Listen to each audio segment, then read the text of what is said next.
വയസ്സ് കഴിഞ്ഞ് 60 കഴിഞ്ഞ് 70 വയസ്സായ ഉമ്മാമാർക്കാണ് ഇപ്പൊ അങ്ങോട്ട് സോഷ്യൽ മീഡിയയിൽ സെറ്റ് ആവാൻ ആഗ്രഹം വന്നത്. ചെവിക്കകത്ത് പൂവൊക്കെ വെച്ച് മക്കളെ സെറ്റാക്കി 75 70 60 വയസ്സൊക്കെ ആവുമ്പോ ഇത് മറ്റേ നൗഷാദ് വാക്കവേ എന്തായാലും പേര് കബീർ വാക്കവയോ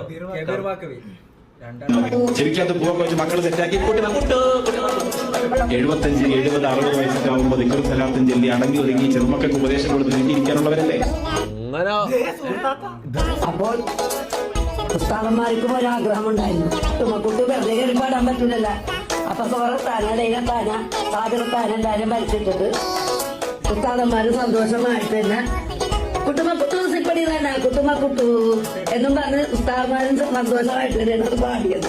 അപ്പൊ നമ്മളൊക്കെ പാടിയ ഉസ്താദന്മാർക്ക് മനസ്സിലൊരാഗ്രഹം കുട്ടുമക്കുട്ടി നമുക്കൊന്ന് പാടണമല്ലോ എന്ന് തോന്നി. അപ്പൊ അവര് സന്തോഷം നമ്മളൊക്കെ കണ്ടല്ല, ഉസ്താദന്മാരെ മുഖത്തെ സന്തോഷം കണ്ടതല്ലേ കുട്ടുമക്കുട്ടി പാടിയത്.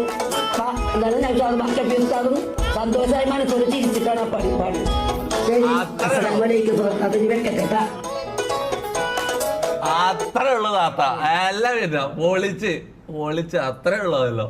പിന്നെ അല്ല ഉസ്താദ് പറയുന്ന കേട്ടില്ല, വയസ്സായി കഴിഞ്ഞാൽ മക്കളെ നോക്കി വീട്ടിലിരുന്നാ പോലെ എന്താ പിന്നെ അവർക്ക് സന്തോഷം വേണ്ടേ. ഇതെന്താ അയ്യേ എന്താ ഉസ്താദ് അത് അതെല്ലാം വടക്ക് വർത്താനം കേട്ടോ ഉസ്താദ്. ഞാൻ കാര്യം പറയില്ല, വിത്ത് ഓൾ ഡ്യൂ റെസ്പെക്ട് ഉസ്താദിനെ ഞാൻ റെസ്പെക്ട് ചെയ്യുന്നു. പക്ഷെ അതൊരു മുമ്പിൽ തന്നെ ഉസ്താദ് പറഞ്ഞത് കാര്യം പറയാനാ. വയസ്സായ ആൾക്കാർ കുട്ടികളെ നോക്കി വീട്ടിലിരിക്കണം.